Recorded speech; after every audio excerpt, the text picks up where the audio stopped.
That morning, the sharp slam of car doors cut through the quiet peace of my ranch. I remember lifting my coffee mug, watching four strangers step out of a minivan like they owned the place. They hauled paddleboards, coolers, and picnic bags straight past the big red private property sign I'd nailed up years ago. When I walked toward them, boots crunching on gravel, one woman in designer sunglasses looked up and smiled politely like I was the intruder. "Morning," I said, trying to keep my tone even. "You folks realize this is private land, right?" She frowned, holding up her phone. "But we booked this online," she said. "Paid $75 for lake access. It's called Peaceful Waters. Look." My stomach dropped. Peaceful Waters was my lake, my sanctuary, my slice of heaven.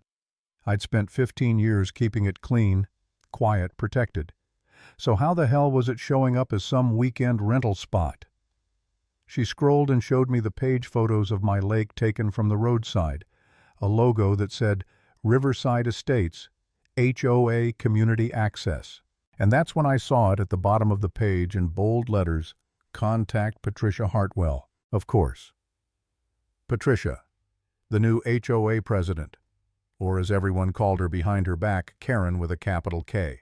Let me back up. My name's David Thornton, and I've owned this 100-acre ranch just outside the Riverside Estates HOA for 15 years. That's key. Outside the HOA. They can't tell me what color to paint my house or how tall my grass can be, and that's exactly how I like it. But that freedom. It made me a target the day Patricia took charge. She was in her 50s, always dressed in white blazers and pearls, like she was running a Fortune 500 company instead of a neighborhood board. From day one, she had her eyes on my lake. It started subtly, little comments during community meetings I attended out of courtesy.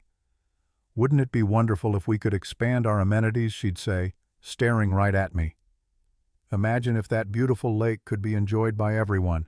Every time I'd smile and say, "It's private property, Patricia." But no wasn't a word she understood. Soon came official letters on HOA letterhead requests for collaboration, community access proposals. Then came unannounced visits. She'd show up at my gate with her clipboard fake smile and a couple of committee members pitching shared resources for the good of the neighborhood. I kept refusing, politely, firmly, until that morning when I realized she'd gone behind my back and listed my lake online for profit. After sending the confused family away with an apology, I stormed inside, sat at my desk, and pulled up the HOA's site. There it was, a sleek listing with fake 5-star reviews. Best fishing spot in town. So peaceful. Worth every penny. My blood boiled. I printed every page and called my lawyer, Janet Morrison. She listened quietly, then said, "She's charging people for access to your land without consent. David, that's fraud and trespassing." I was ready to sue right there, but Janet stopped me. With people like her, she said, sometimes you win more by being smarter, not louder. Over the next week, I documented everything, every unauthorized visit, every car that showed up. I politely turned families away and asked for their booking confirmations as evidence. I installed cameras and saved every clip. Meanwhile, Patricia doubled down, sent me an email accusing me of being selfish and hurting property values. And I'll be honest, there was one night I sat there staring out over the lake, wondering if maybe I was the bad guy. Maybe I could have been more neighborly. But then I remembered that this lake wasn't just water and land. It was something I'd poured my life into, my peace, my balance. No HOA was going to take that away. That's when Janet called again. "David," she said, "you're going to love this. The property right next to you, 5 acres between your ranch and Patricia's backyard, just went on the market. Quick sale. Divorcing couple." I sat there in silence for a few seconds, then grinned. That lot was perfect. It was the choke point, the only easy access from the HOA side to my lake. Whoever owned it controlled everything. I think I said slowly, "It's time to play offense." Within days, I formed an LLC, Pine Valley Investments, and bought that lot for $20,000 over asking. Cash. The sellers jumped on it, and Patricia had no idea. 2 weeks later, the ink was dry, and I wasted no time. At 7:00 a.m., sharp, a construction crew rolled up and started building an 8-foot privacy fence along the border. All permits. All legal. All mine. By noon, the sound of tires screeching filled the air.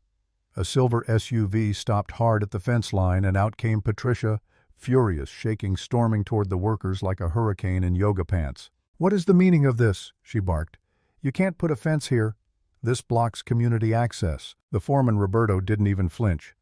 "We're just following the property owner's instructions, ma'am. Everything's up to code." "Who owns this property?" she snapped. "Pine Valley Investments," he said calmly. "You can contact them directly." From my porch, I sipped my coffee, watching the whole thing unfold, my cameras rolling in HD. She made at least 15 calls that afternoon to the county, to the realtors, to the police. Every response was the same. "The fence is legal. Nothing we can do." That night, Janet called me laughing. She left me a voicemail. Said she knows you're behind it and that she'll sue you for blocking community access. "Let her," I said. "She's just digging herself deeper." The next day, chaos hit full force. A dozen families showed up waving printed lake reservations, only to find a wall of fresh cedar planks. Patricia had to stand there, red-faced, sweating, handing out refunds from her own purse, mumbling apologies. By Monday, an official HOA notice arrived in my mailbox, demanding I cease interference with community amenities and remove all unauthorized fencing immediately. They called for an emergency board meeting Wednesday night. Perfect. When that evening came, the room was packed. Neighbors, board members, even a few angry Lake Day customers. I walked in with Janet and a thick folder under my arm. Patricia sat at the head table, chin lifted, pretending she'd already won. "Before we begin," I said, standing, "I'd like to clarify something. The fence you're so upset about, it's on property I legally purchased. I have every right to fence my own land." The smug smile drained from her face. You bought the Miller lot?" she stammered. "Through Pine Valley Investments," I said evenly. "Yes. And as the rightful owner, I also have the right to protect my property. But that's not what we're really here about, is it?" I opened the folder and handed out copies to every board member. "These," I said, "are screenshots of an unauthorized listing charging people to access my lakeland that sits entirely outside HOA jurisdiction. Fraud, trespassing, theft by deception." The room went dead silent. And here I continued our statements from 37 families who paid money for fake access, along with security footage and an email where Ms. Hartwell calls me, quote, "selfish for not sharing my property." One board member, an older guy named Thomas, looked at her. "Patricia, is this true?" She fumbled. I was just trying to increase community value. The lake was just sitting there unused." "It's my lake," I said. "You had no right to list it, no right to take money, and certainly no right to pocket it." Sandra, another board member, leaned forward. "Patricia, where is the money from those bookings?" "It was for the HOA," she blurted. "Administrative fees." "Show us the deposits," Thomas demanded. "If it was official business, there'll be records." Her face turned white, then pink, then red. I was going to transfer it. I just hadn't gotten around to it." Janet stepped forward, her voice calm but sharp. "My client is prepared to press criminal charges for fraud, theft, trespassing, and harassment," she said. "However, if the board takes appropriate disciplinary action, we may reconsider." The room erupted. People shouted, papers slammed. Someone yelled about liability, another about lawsuits from scammed families. Patricia tried pounding her gavel, shouting for order, but nobody listened. The vote to remove her as president was unanimous. It was over, or so I thought. 2 weeks later, while I was repairing my dock, a process server showed up. "Are you Patricia Hartwell?" he asked, flipping through his papers. I laughed. "No, she lives next door. Or she did." He frowned. "This lists her address as this property." That's when I realized Patricia had tried to buy the Miller lot back, the one I'd purchased through Pine Valley Investments. She'd made an offer directly to Janet's office, never knowing who she was really negotiating with. Janet declined, of course. Turns out the process server was looking for her to deliver legal papers from the Shaw District Attorney's office.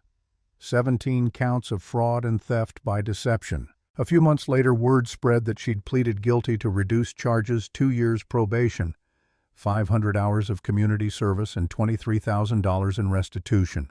The last time anyone saw her, she was sitting in her car in front of that same fence, staring at it for a long time before driving away. I still own that property. Planted native trees, built a butterfly garden, turned it into a small preserve. Funny enough, the new HOA board, much kinder, much smarter, gave me an award for community beautification.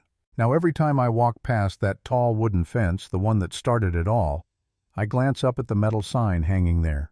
It reads simply, "Private property, respect it." Because some people only learn boundaries when you build them high enough to see from space.